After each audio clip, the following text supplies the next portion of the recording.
Hey guys, welcome back to the channel. Today, Kaylee and I are going to be going over the best camper van that you have to rent when you're coming to New Zealand. And also some tips and tricks that you need to know before driving around New Zealand in a camper van. Let's start though with a tour of the van.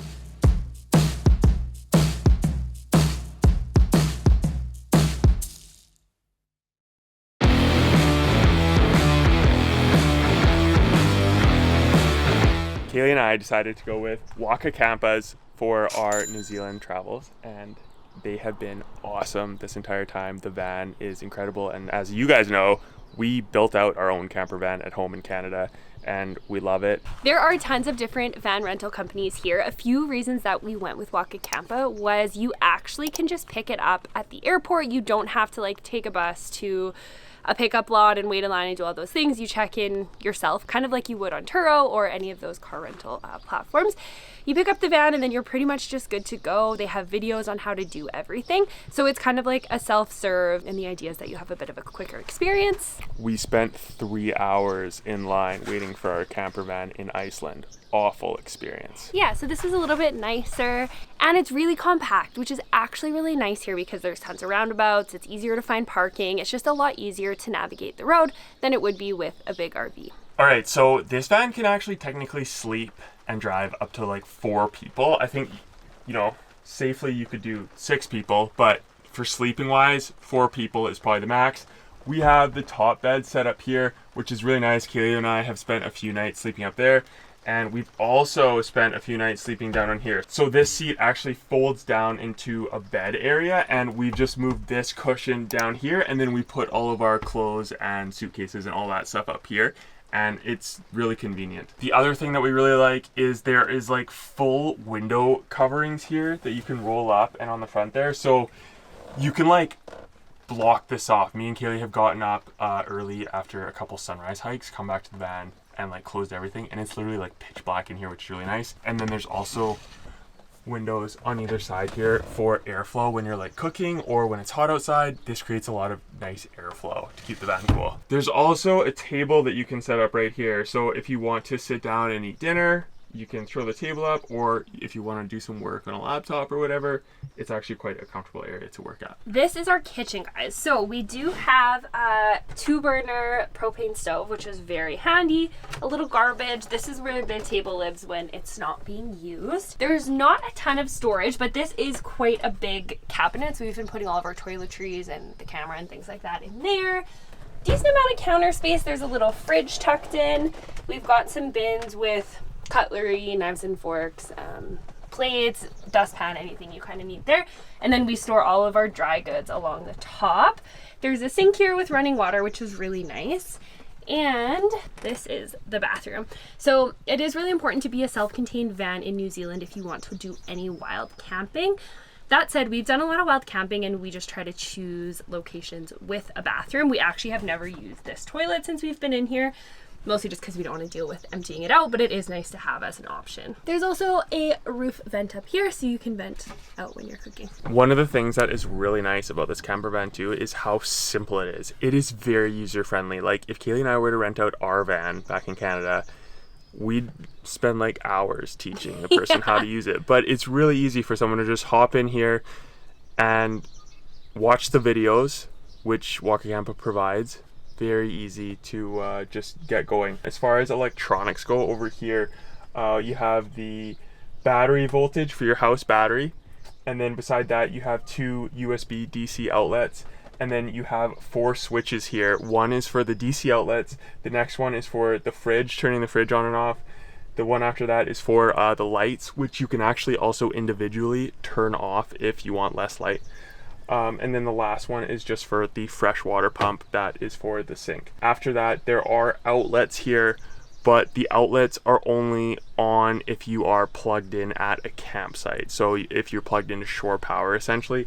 Other than that, they won't work off of the house battery. As far as charging the house battery goes, it will charge when you're driving. It will charge when you're plugged into shore power, and there's also a solar panel on top of the van. So if you're sticking to one place for a long period of time, the solar panel will charge up the battery. Kaylee and I, in our van, we rely on our inverter quite a bit. So we actually brought a little 12-volt inverter that you can just plug into the cigarette lighter. So Kaylee can work while I'm driving on the road. She can pull out her laptop, keep it charging and stuff. We'd probably recommend that since that's one thing that they don't include in the camper vans here in New Zealand. Yeah, I'd say if you're just charging your phones, you're probably okay. But if you want to charge like laptops, cameras, drone batteries, that kind of a thing, you definitely want to have the inverter. It's just way easier. Any large electronics, we just bring along a little inverter. We'll put the link in the description for the one that we use. It's pretty cheap off Amazon, honestly. So yeah, we've brought that bad boy around the world. Yeah, that has been around the world with us for sure. So I guess the only other thing to show you guys right now is the back, hey? Yes. It's raining, so we've really been putting this off. The other side is where we usually put our shoes, our hiking boots, that kind of thing. And along here, we've got 2 camping chairs. And there's a table in the back, so that's really handy if you want to eat outside. And then we just wanted to show you how this turns into a bed. Okay, so first up, there's a lever here that flattens this out. We have also just left this open like this and just put our stuff on it when we've been sleeping up top. But to turn it into a bed, there's a lever on the back. Bring this guy forward. Use these handles so you don't pinch your fingers. And then this guy just comes back like this. There you go. Then you can bring your mattress down and you're all set. This is the back of the van. So this actually like covers quite a bit. So see right now when it's raining, we can just stand underneath. So we have our outdoor table here that we set up when we want to eat outside. It's actually been really nice. We had a beautiful evening in the Lupins by Lake Tekapo. So you have your fresh water top up for your toilet, and then you have black water container here. And then in this bucket here, you just have your hoses for draining the gray water, the black water, and then you have your freshwater top up hose here. And then this is actually the cable for plugging into the shore power at campsites. That's pretty much it. Over here you have some of your electronics like the solar charger and everything, and there's some fuses, but essentially you're not going to need to touch that unless something goes wrong. Nothing has happened for us, of course. And then over here we have our plug-in for shore power. So when you want to plug into a campsite, this is where you're going to plug in and then run it to the plug-in at the campsite. And then right here is where you top up your fresh water for your sink. And then underneath here is where you dump your gray water. So it's honestly really straightforward, really easy to do. All right, guys, so into the tips for camper van life in New Zealand we go. Number 1 is going to be gas is pretty expensive here. Yep. To fill up, it's going to be over $100 New Zealand to get 50 liters worth of fuel. I think right now it varies between $2.50 and like $2.80 New Zealand dollars to fill up, and that can be super pricey. So make sure to plan your trip and don't waste a bunch of fuel, because we had to do a lot of driving on our trip and ended up costing us a lot. It's hard because you're also trying to plan around the weather. It's like we had some bad weather, we had to circle back, and that ended up costing us quite a bit of gas. Next up is literally like the roads in New Zealand. So driving on the left side of the road has been a bit of a adjustment for me because we drive on the right side in Canada, obviously. The other thing is they use roundabouts instead of traffic lights. So be good at roundabouts because you're going to learn quickly if you come here. A lot of the bridges are only one way, so keep that in mind when you're coming up to a bridge. Be sure to slow right down. And also the roads are super curvy and there's not much of a shoulder, so that can be a little challenging. We're used to like really big shoulders in North America.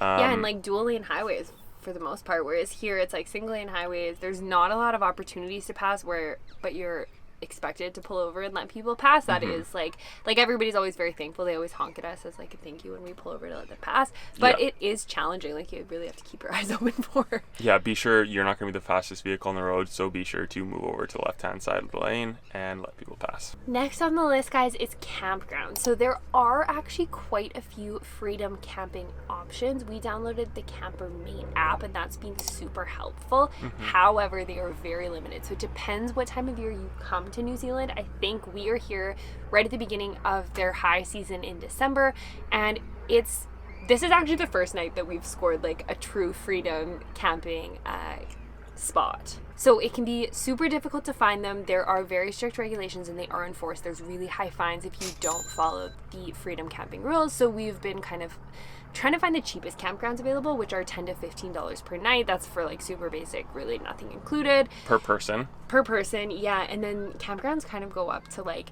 $65, $75, $90 a person. We paid $100 in Milford Sound, which is going to be the most expensive campground in New Zealand. Yeah, we actually paid $120 there, which is pretty wild. But typically I would say like $75-ish a night for a campsite with like electricity and a shower and kind of your classic camping facilities. If you want to splurge, go to Tasman because they have hot tubs and saunas, which are sweet. We've stayed at a few of the different more expensive campgrounds, and the Tasmans are definitely the best option because everything is included. So it's a little bit more. It's maybe like $5 or $10 a night more, but you can go in the sauna, you can go in the hot tub, you can use the showers, everything's included, whereas the other campgrounds you have to pay extra for all of those facilities. And finally, just a few tips on traveling in New Zealand in general. You will need a visa before you get here, so make sure to go on their website and apply for that.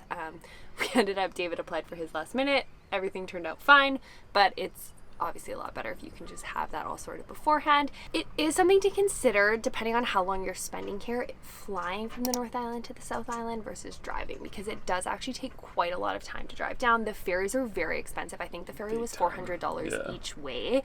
So like we drove the whole thing, and looking back on it, we might have actually flown down and like rented a campervan on the North Island, got on a flight, rented a campervan on the South Island. So something to consider. Luckily, Waka Campers actually has locations in both Auckland and Christchurch, so you could just fly place to place, transfer campervans. Totally. Or you could even, like, let's say, drive one way and then drop the van off and then fly back to catch your flight. Be sure to check out our New Zealand travel guide. We'll link that in the description as well.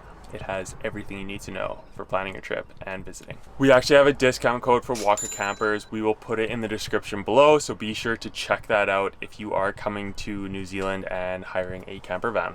Thank you so much for watching. Make sure to like this video if you liked it, subscribe to the channel, and we will see you next week. See you in the next one.